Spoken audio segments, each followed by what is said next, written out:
Jadi kembali lagi dalam Selamat Pagi Malaysia dan sekarang kita akan bercakap mengenai keselamatan jalan raya. Musim cuti ni ramai yang ambil peluang untuk pulang ke kampung, memandu, ada yang memilih memandu pada waktu malam, ada pada waktu subuh, ada pada waktu siang, ada juga yang memilih untuk membawa motosikal pulang ke kampung. Jadi semua itu anda semua kena berhati-hatilah. Pokok dia adalah berhati-hati. Ya, itu macam yang mana nak berhati-hati, Syafiqah? Betul. Itu yang akan kita berikan tumpuan hari ini, iaitu perjalanan selamat di musim perayaan. Kita bersama dengan tetamu kita melalui Google Meet hari ini. Kita akan bersama dengan Insinyur Teknologis Dr. Muhammad Marizuan Abdul Manan, iaitu Pengarah Pusat Penyelidikan Kejuruteraan Keselamatan Jalan Raya dan Persekitaran RIA ataupun MyROS. Jadi kita akan bersama selama lebih kurang dalam 25 minit untuk memberikan tips-tips perjalanan kepada anda. Baiklah doktor, mungkin kita boleh mulakan secara asasnya, apakah tanggungjawab kita sebagai pengguna jalan raya ini, doktor? Assalamualaikum warahmatullahi wabarakatuh. Terima kasih Encik Ridwan dan Syafiqah. Semua sihat kan sana? Sihat, Alhamdulillah, sihat. Okey, pertama in terms of tips secara general, saya rasa kita sebagai pengguna jalan raya kena bertanggungjawab dari segi memastikan kita disihatkan untuk memandu. Kalau dari segi perjalanan jauh, kita pastikan kita ni tak mengantuk, dah makan yang cukup dan kemudian kita dah rancang perjalanan kita. Rancang perjalanan itu makan masa, mana kita tahu berapa lama kita nak berjauh berjalan, di mana kita nak berhenti. Kena tengok juga keadaan kenderaan kita. Dan pastikan yang tidak ada second driver. Kalau tak ada, kita kena sentiasa aktif dalam kenderaan, mana kita tak bercakap dan sebagainya. Itu antara tanggungjawab kita.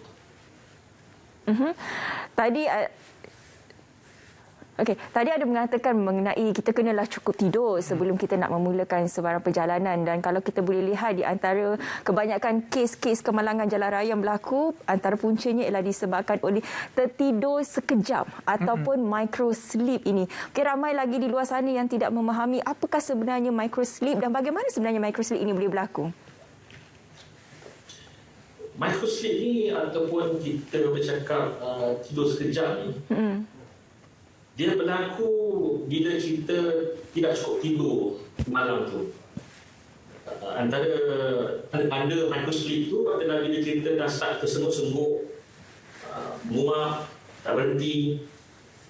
Dan saya rasa orang-orang yang seperti obes, kecil manis, tekanan darah tinggi, yang ada anxiety, yang membawa kepada cukup tidur itu adalah antara orang-orang yang berisiko untuk menghadapi micro sleep ini. Dia amat berbahaya dan perlukan perhatian yang penuh untuk mengatasinya. Perlulah mengambil langkah-langkah berjaga-jaga. Kalau dah start mengantuk tu, kita kena start tukar itu behavior. Kita kena tukarkan, dan kalau boleh kita start cakap dengan driver kita. Dan kalau boleh ada kopi di situ, minumlah kopi ataupun gula-gula, minyak. Dan jangan cakap seorang, kita gila pula kan. Tapi pastikan kalau boleh sihat masa dalam perjalanan itu, tidur cukup. Itu saya nasihatkan pada semua pengguna jalan raya. Jadi bagaimana pula dengan keadaan kalau kita lihat antara faktor kemalangan yang juga berlaku adalah ketika kalau kereta ataupun kenderaan tersebut rosak, dia berhenti dekat lorong kecemasan. Jadi akan ada kes langgar daripada belakang dan sebagainya.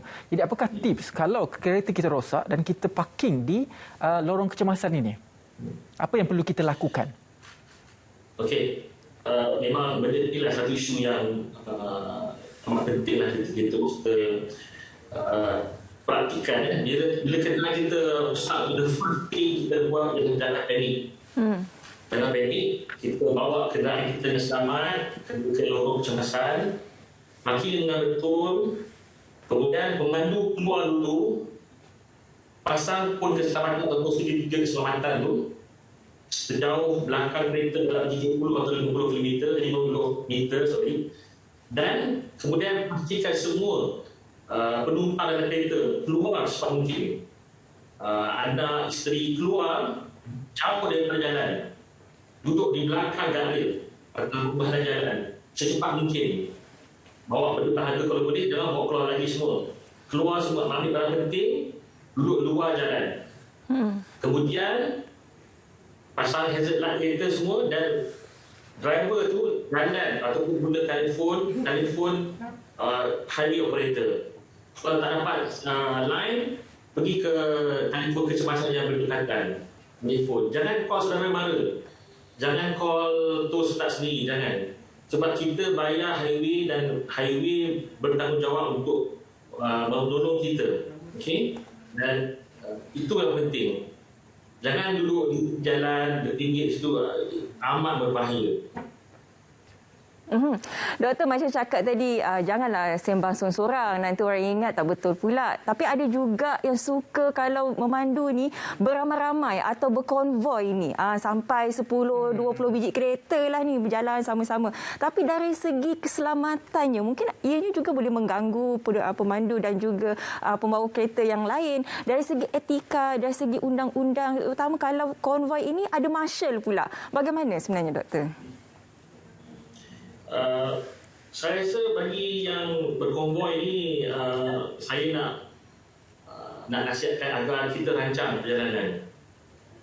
Jangan berkonvoi bersama-sama jemaah yang lain. Cari ruang yang kita dah tahu tak ramai akan memandu. Ataupun jangan berkonvoi di waktu puncak. Cari masa yang bukan waktu puncak. Jangan masa weekend kalau boleh. Kemudian berkonvoi itu kena latih masa yang berpengalaman yang boleh satu mendapat permission daripada polis, daripada lebuh raya, bagi tahu kami akan marshal akan jalan ke sini. Kalau boleh dapat assistance daripada highway operator pun lebih bagus. Dan kena communicate selalu. Dan konvoi ni ada limit dia tak boleh berjalan berjamaah beratus orang, dia ada limit dia.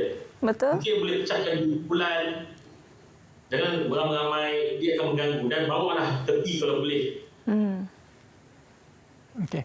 Doktor, dalam musim perayaan begini, ramai yang memilih untuk melakukan perjalanan pada waktu malam, ada yang memilih perjalanan pada waktu awal pagi. Jadi apakah pro and cons kalau seseorang itu memilih perjalanan pada waktu malam, khususnya perjalanan yang dimulakan pada 12.30 malam, yang pada waktu yang sangat lewat malam begitu?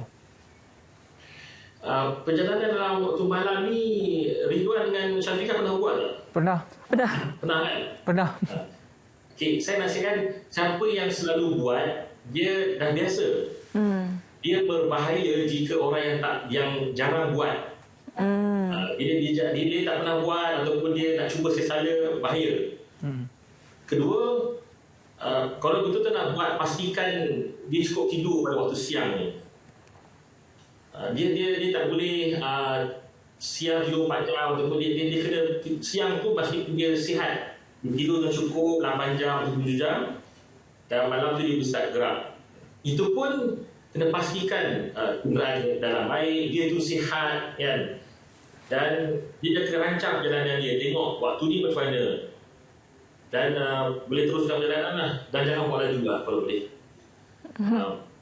Kena bekal lah waktu malam. Dia kena satu double atau extra cautious masa malam. Betul, sebab pada waktu malam mungkin kita nampak keadaan jalan raya tu macam mana. Takut ada yang berlubang, ada yang binatang melintas. Itu yang kita risau, kerana baru-baru ni kita ada juga kes pada 4.30 pagi di mana apabila tapi melintas menyebabkan seorang maut kan. Kalau baru-baru ni kita lihat di Kedah. Itu satu mengenai kalau yang tak biasa mungkin jalanlah pada waktu siang. Kalau yang dah biasa tu mungkin dia dah selesa dengan jalan tersebut, tak apa. Ini kita bercakap mengenai tanggungjawab. Seperti mana doktor sentuh tadi. Tanggungjawab kita sebagai pemandu ialah untuk memastikan kondisi ataupun keadaan kereta itu selamat. Tetapi juga pemakaian tali pinggang keselamatan itu. Kalau kita boleh lihat, doktor, macam-macam fashion orang pakai tali pinggang ni. Ada di depan, ada di belakang sebab tak nak tudung keronyok, baju, kedut. Ada juga yang bawa anak-anak tak pakai car seat child tu. Macam mana sebenarnya tanggungjawabnya, doktor? Setiap kali saya tengok kemalangan yang melibatkan contohnya baru ni MPV kan, yang anak-anak pelanting tu keluar, itu satu indication yang mungkin tak pakai seatbelt sih. So bila dah terjadi tu tak boleh apa-apa dah, kita dah tak boleh nyesal lah masa tu. So secara untuk prevent daripada macam ni kan, saya rasa memang pemakaian dengan keledar ni, baik yang pemandu sebelah, kru pilot kita dan anak-anak kita, pastikan dia pakai dengan keledar, tapi keledar. Bagi kanak-kanak, saya amat menegaskanlah kalau boleh cari kursi keselamatan kanak-kanak dan pakailah. Pemakaian tali dengan keledar ni kita kena terapkan dari rumah ni tau. Kita kena bertegas dengan anak kita. Sebelum perjalanan tu kita cakap, abah takkan jalan kalau kau tak pakai seatbelt. Ataupun abah tak jalan kalau tak bagi iPad ataupun phone, kalau tak jalan, tak pakai seatbelt. Umpan. Ini kita pakai lah. So itu dia kena jadi satu budaya. Dia bukan menunjuk kena pakai, dia tak biasa. Dia kena selalu hantar anak sekolah, pergi shopping mall, pergi makan, yang ada pendek dekat-dekat pun kena start pakai seatbelt. Dan ia merupakan dia akan jadi tabiat ataupun habit. Dia tabiat. Kita akan bermula daripada kecil sampailah besar nanti. Kalau dia tak pakai, dia rasa macam tak lengkap pemanduan itu. Sebab itu kalau awak naik kereta saya suruh pakai. Okey, baik. Doktor. Selain daripada itu, apakah tips bagi ibu bapa yang membawa anak-anak? Kita faham anak-anak ni kalau yang umur daripada 2 tahun ke 5 tahun ini, buas dia lain macam. Jadi apakah tips kepada ibu bapa yang membawa anak-anak pada waktu cuti sebegini, khususnya anak-anak yang buas dan juga melompat-lompat dalam kereta dan sebagainya macam ni? Selalunya kalau anak yang buas ni, itulah dia punya nature kan, dia punya. Tapi kalau boleh sebelum nak gerak tu bagi dia buat kat rumah dulu. Bagi dia tenang tu. Masuk kereta tidur. Dia tidur, settle. Pakaikan seatbelt bagi dia. Pakaikan kursi keselamatan kakinya. Dudukkan dia, pakai. Dan ibu bapa kena reaktif, bukan proaktif sih. Sediakan makanan. Standby dengan gadget. Bagi dia occupy, pasang video, bagi dia tengok, ready. Bagi dia leka tengok video, bagi makan. Kalau boleh, wife duduk belakang kan? Anak sulung yang dah besar duduk depan dengan father.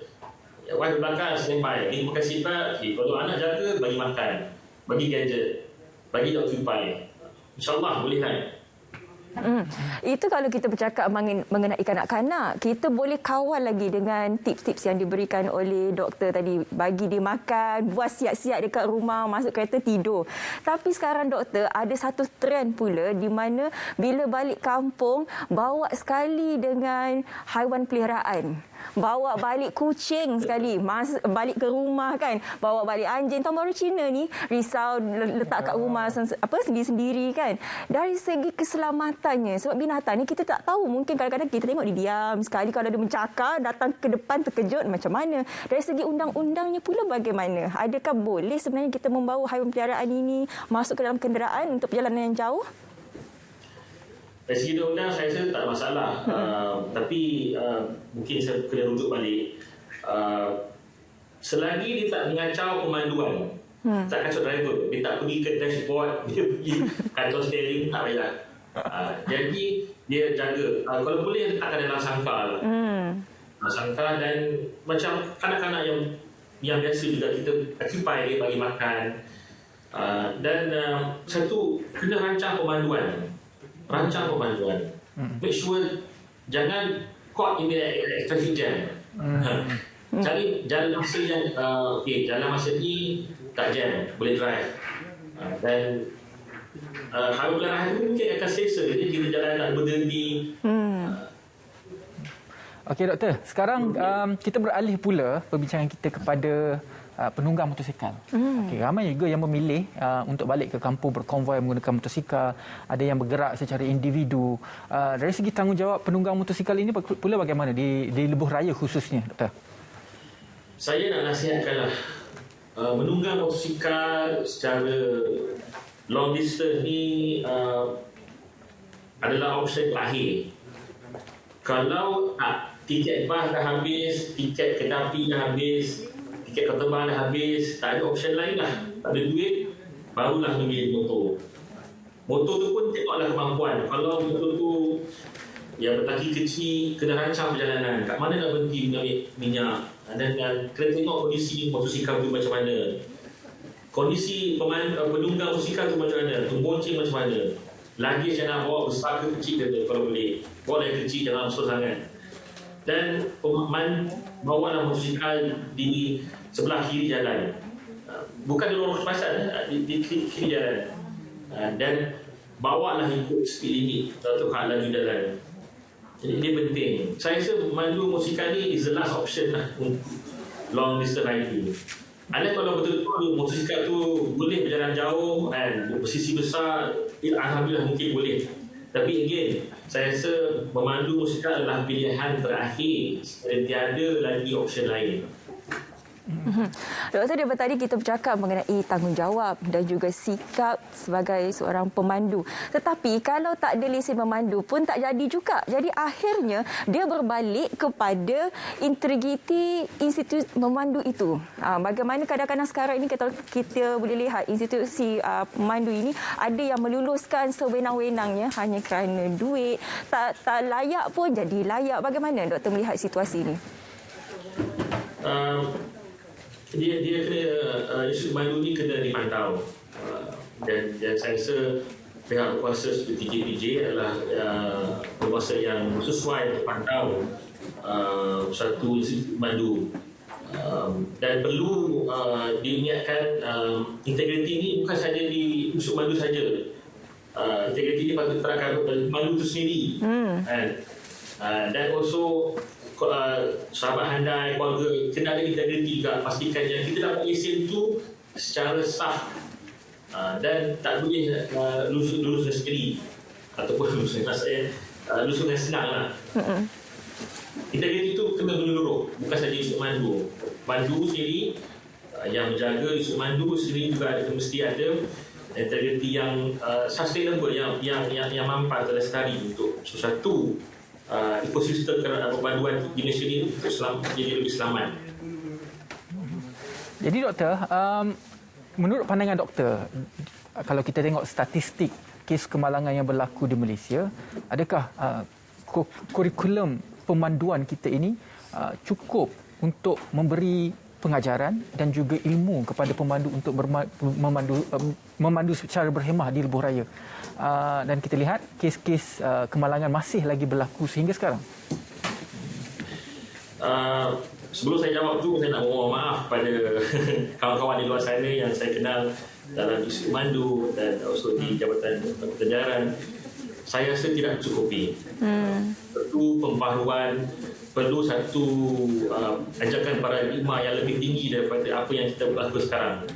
Kita kena ambil contoh daripada negara maju seperti Jepun, bermakna untuk dapat lesen itu susah. Bukan senang. Mendapat lesen itu satu benda yang kita kena hargai. Betapa perik payah untuk dapat lesen itu. Dan kadar lulus di Malaysia ni tinggi berbanding di kadar lulus di luar negara. Negara maju 45% lulus. Kita hampir 99% lulus. Betul. So dia tak menjadikan satu kita hargai sih. Macam kita beli phone mahal-mahal kan, kita jaga phone kita kan. Kita dapat benda yang mahal, susah. Kita dapat nak kumpul duit sekian. Tapi kalau mandu tu, alah kita bayar sikit kan. Kita pergi sana, sign kedatangan, lulus. Tapi sebenarnya kita tak boleh terapkan keadaan begitu. Kita kena jadikan satu dapat lesen itu susah. Kita hargai. Dan kurikulum itu kena kita pertikatkan. Salah satunya InsyaAllah Mairah akan memperkenalkan bersama dengan Institut Pemandu mekanisme baru kurikulum mandu yang lebih dinamik yang tegas dan itu defensive riding ataupun kita nak perception hazard. Misalnya kita nak kenal bahayanya di hadapan pemanduan kita. Itu antara kurikulum yang baru yang kita akan kenalkan nanti insyaAllah. Tapi benda tu memerlukan masa. Kita kena terapkan perlahan-lahan dan pemandu kena appreciate all those ujian yang baru ini supaya dia cekap. Bagaimana sebenarnya kita nak meningkatkan lagi literasi pemandu-pemandu di Malaysia ini? Kalau kita lihat pematuhan mereka terhadap undang-undang itu hanya terpakat apabila ada speed trap. Bila speed trap tu perlahanlah, habis je speed trap tu laju balik. Jadi mereka seolah-olah tidak menghiraukan sebenarnya kelajuan yang dibawa di jalan raya ini. Hanya risaukan tentang saman. Bagaimana, Doktor? Sebenarnya kita ni bukan tak hiraukan hak limit tu. Dia tahu ada hak speed limit tu, tapi cuma pemandu Malaysia ni tak takut. Dia rasa dia tak kena tangkap. Dia rasa saman tu tak sampai lagi. Saman tu lambat. Jadi dia persepsi tu rasa kebal. Dia takut. Di luar negara maju, di Belgium, banyak speed limit, dan selepas speed trap ni, dia dapat tangkap terus masuk ke dalam sistem. So saya rasa untuk memastikan untuk speed enforcement ni kita kena tegas. Tangkap, saman terus. Dan kalau boleh lah jangan bagi diskaun kalau boleh. Satu yang kita akan menunjukkan pada pengguna jalan raya, okey, kita tunggulah bayar nanti diskaun nanti. Itulah yang berlaku pun sekarang kan. Kalau kita lihat situasi yang berlaku macam Syafiqah cakap tadi, betul, masyarakat kita tahu kita ada speed limit tertentu, tapi dia memilih untuk tidak mengambil tahu. Itu dinamakan dalam teori adalah teori ignorance lah. Itu dalam human science, dan itu wujud dalam masyarakat kita sekarang. Baiklah Doktor, di penghujungnya kalau kita dah bercakap mengenai apakah tanggungjawab pemandu, penunggang motosikal dan sebagainya, dari segi tanggungjawab pengendali lebuh raya pula, bagaimana Doktor dalam situasi yang kita bincangkan pada hari ini? Pengendali lebuh raya bukan saja lebuh raya, jalan-jalan biasa, road authority, pihak berkuasa jalan tersebut kena pastikan sebelum cuti-cuti perayaan ni jalan-jalan yang dipantau atau diselia mereka mesti tip-top. Tiada lubang, tak ada rekahan, semua dicat dengan elok, sedia ada apa tanda, semua sedia ada, semua okey. Jangan masa kita nak travel tu, masa sesak kita nak barulah dia nak maintain, dia nak pasang kon, nak cat jalan. Jangan, kalau boleh jangan. I think dia orang ada satu modus operandi yang bagus di lebuh raya dan jalan-jalan biasa. Cuma kena selalu pastikan jalan tu sesuai untuk di jalan, tak ada kerosakan. Kedua, untuk pengendali lebuh raya tu informasi kena cepat. Kena sampaikan pada pengguna dengan cepat, pantas, dari sosial media, daripada gantry atas bagi tahu ada kemalangan, dia kena pantas. Dan saya rasa pengendali lebuh raya kita antara yang terbaik di dunia, dan cuma dia kena konsisten, kena terapkan selalu, jangan leka lelai.